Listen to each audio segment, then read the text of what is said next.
from rideable wolf mounts to Odin sight and to levels being a thing of the past, Assassin's Creed Valhalla is shaping up to be a great new installment in the AC franchise. And there is quite a lot of new info outside of their recent reveal of the game that you guys would definitely want to know about. So today we're going to be breaking down all of the gameplay details known so far, and we're going to be doing this in video segments. So make sure you guys are staying tuned throughout, and let's jump into it.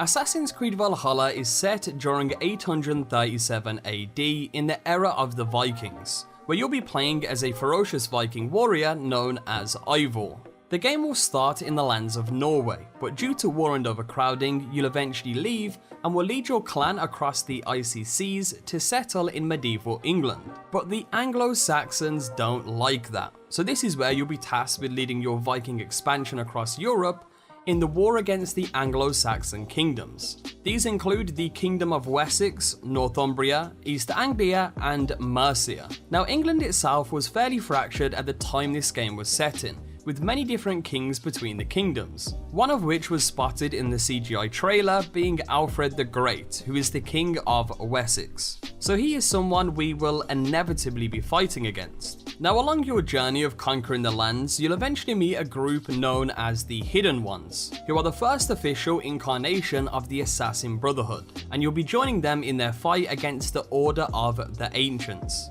which I have to say sounds very, very interesting. What I love about this game as well is that Assassin's Creed in general love their history. I mean, one example of this was from the trailer. In the scene where the camera moves down from the mountain, we see a stave church, which are Christian churches from the Viking Age, in which this is almost identical to the Borgen stave church, which still stands in Norway today. Bit of a random fact there for you, but that's pretty much what we know about the plot so far. So let's talk a bit more about the main character, Eivor. Eivor can be played as either male or female, and while the CGI trailer mainly focused on the male version of Eivor, there was a screenshot of the female version that was released shortly after. Another fun fact coming your way, the male version of Eivor is actually voiced by Magnus Brunn, who is the male voice of the main character known as Canute from the Netflix show The Last Kingdom. By the way, if you haven't watched The Last Kingdom yet, I definitely recommend that show, it's honestly great. Anyway, gender choice isn't the only customization option you'll have access to. You'll be able to customize things like Eivor's hair, his war paint, tattoos, and I'm sure there's more customizations we'll have access to other than those. Of course, like in previous Assassin's Creed games, Eivor will also have customizable gear. One of the sets was actually spotted in the Berserker pack for the game's Ultimate Edition, and gotta say man, looks really, really good. Now there is a few more things to know about Eivor, but some of these play into the later segments of the video, so make sure you guys stay tuned. Similar to previous Assassin's Creed games, there will be rideable horses in Valhalla. However, it does seem you'll also be able to use wolves as a mount too. We know this because of the recent collector's edition image for the game, in which again, the Berserker pack was included. Inside of that Berserker pack, we can actually see the Hattie wolf mount.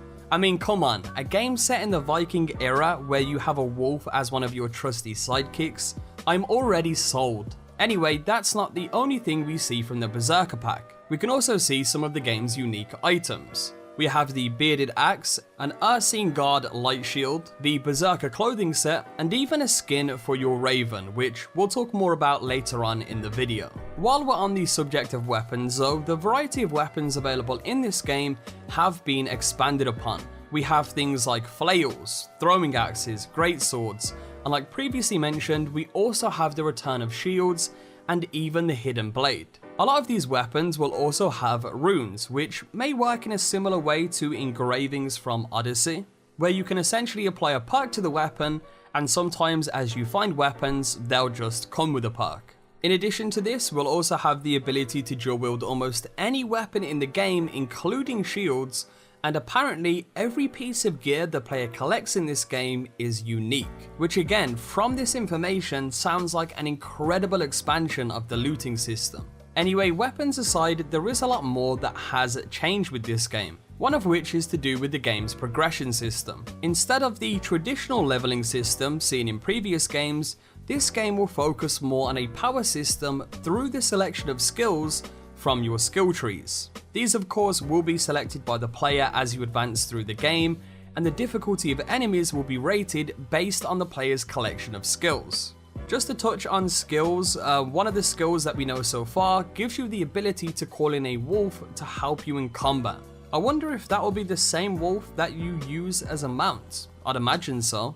Anyway, moving on to the enemies now. So, the development team behind Valhalla aimed to introduce a wider range of enemy archetypes compared to previous Assassin's Creed titles, as they wanted the player to be continuously surprised by the game even after playing for 25 hours. Funny that they use that terminology because apparently there will be 25 different enemy archetypes and each will have their own special abilities that they can use against you. These enemies are apparently much smarter in this game and will use teamwork to improve on their strategies to fight against you, which also plays into the assaults feature of the game. For those of you who don't know, assaults are essentially what you'll lead your Viking armies on to attack Anglo-Saxon fortifications in these kind of large-scale battles. Similar to conquest battles in Odyssey, just expanded upon more, as these raids you'll be going on will be for the benefit of your settlement. Now, outside of everything that's been mentioned, that pretty much covers what we know about the settlements, and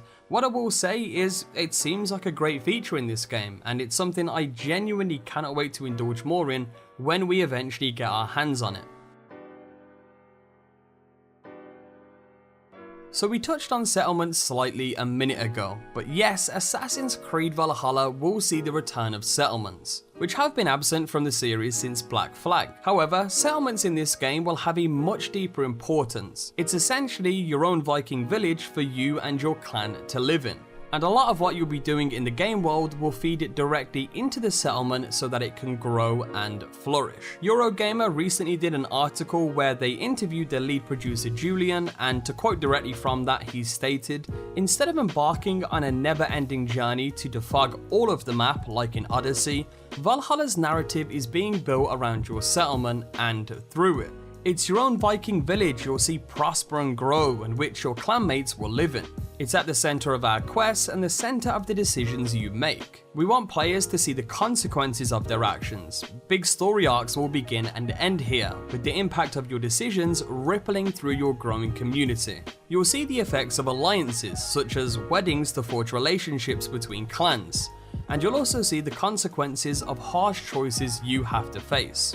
On top of that, it's also where you'll see some of the game's romances play out if you choose to indulge in those. So it's pretty clear settlements have a big focus in this game, and you'll have a lot of decisions you'll need to make between personal goals and what is best for the settlement. Now, in addition to this, your settlement will also be highly customizable with upgradable structures. You can construct things like a blacksmith for upgrading you and your clan's weapons, a barracks to further improve your clan's power, and even a tattoo parlor. And again, I'm sure there will be a lot more customization available for the settlement, but it's something we'll have to wait and see more of, hopefully with their gameplay reveal soon.